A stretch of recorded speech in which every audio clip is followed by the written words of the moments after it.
my dear friends, and welcome back to another Star Wars news update. In today's video we have quite a lot to get through. We're going to be talking about some new details for Star Wars Eclipse, and we're also going to be talking about the Obi-Wan Kenobi series. So without much further ado, and without any more jibber jabber, let's dive straight into it. So over the last few hours, some brand new details have emerged for the upcoming Quantic Dream game, Star Wars Eclipse. I gave something of a breakdown of the cinematic trailer in yesterday's video, and since then, some vital pieces of information about a potential release date, expectations, and announcements have emerged. Bespin Bulletin are the ones who broke this news, and based on their sources, they've heard that Star Wars Eclipse is, quote, many years away, with 2024 being the very earliest that we can expect it. They went on to say that the Knights of the Old Republic remake is going to release before Eclipse, so we're still at least over 2 years away from Star Wars Eclipse releasing. That was Bespin Bulletin's take, but then we got some more information on Twitter from renowned video game leaker Tom Henderson, and I must say that he was far less optimistic and stated that the game at minimum was 3 to 4 years away. He then goes on to reveal that Eclipse is being written by Quantic Dream Paris and that the studio is currently struggling to hire staff for the project. Why this information is important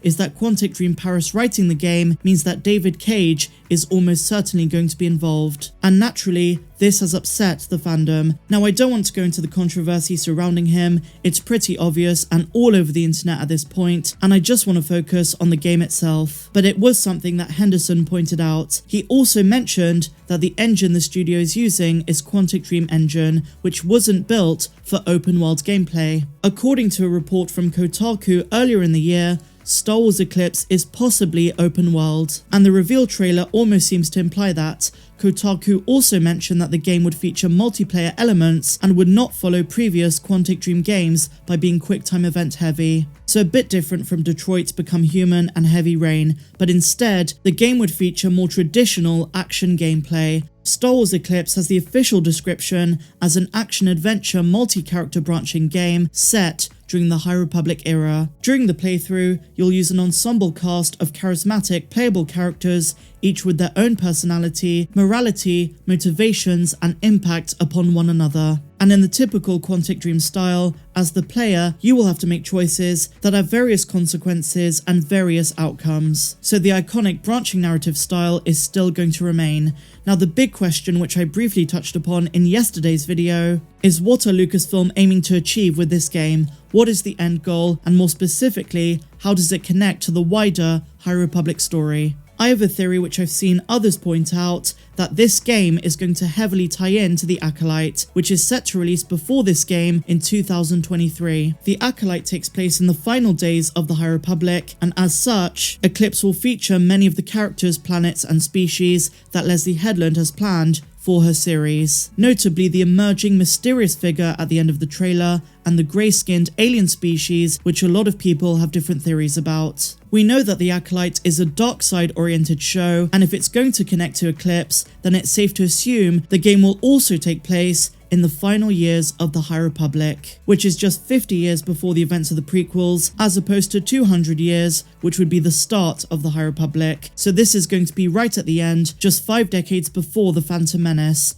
Alternatively, it could tie into the Acolytes while also being a game that spans the entire era, or perhaps multiple points within it. In either case, I definitely think there's going to be a connection to the Acolyte, and I must say, the game is looking incredible, but we also have to bear in mind that the trailer we got yesterday is a cinematic one and not actual gameplay. A few rumours on Twitter from various video game leakers state that Lucasfilm are in the process of creating a gameplay trailer, but considering Eclipse is so early in development, it's very unlikely we're going to see anything like this in the near future, but it is coming and they are working on it. Now, having said that, I'm excited. We have 3 epic Star Wars games to look forward to in the next few years: the KOTOR remake, Star Wars Eclipse, and of course, LEGO Star Wars The Skywalker Saga, which keeps getting pushed back. They promised earlier this year that it's going to release next spring, but at this point, Who really knows? So now, my dear friends, we're going to move on and talk about Obi-Wan Kenobi, because one star of the show,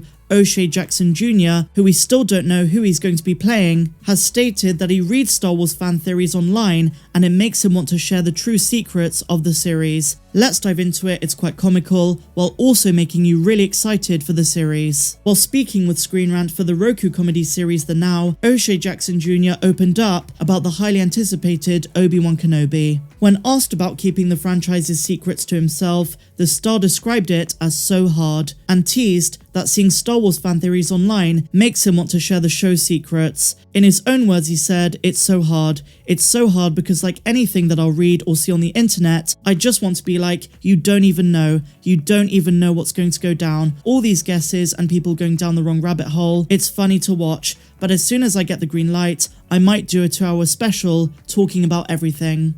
And I must say, this is really funny. There are so many fan theories out there about Obi-Wan Kenobi. I've put some of those forward myself, but it seems like none of us really have a clue. And it's interesting that he says that we're all going down the wrong rabbit hole based on what he's seen, and it makes me think there's just so much that's going to be unexpected in the series. There's the implication with his words that the show is going to be epic and far beyond what anyone he's seen has theorized. Then again, we don't know which fan theories he's read, but from the ones he has, it seems like a lot of those theories are wrong. And this interview does prove to be an interesting tease of the unexpected storytelling coming in Obi-Wan Kenobi. And he's not the first actor on the series to say something like this. If you remember, Ewan McGregor even stated that the show is going to bring a lot of surprises. And while as fans we think we might know some of the aspects of the show, I think they're going to throw us a curveball. Anticipation for the Obi-Wan Kenobi series has begun with a major bang, and it's only going to build until it releases next year. Until then, of course, we have the Book of Boba Fett, and probably one series after that before Kenobi, most likely the Bad Batch Season 2,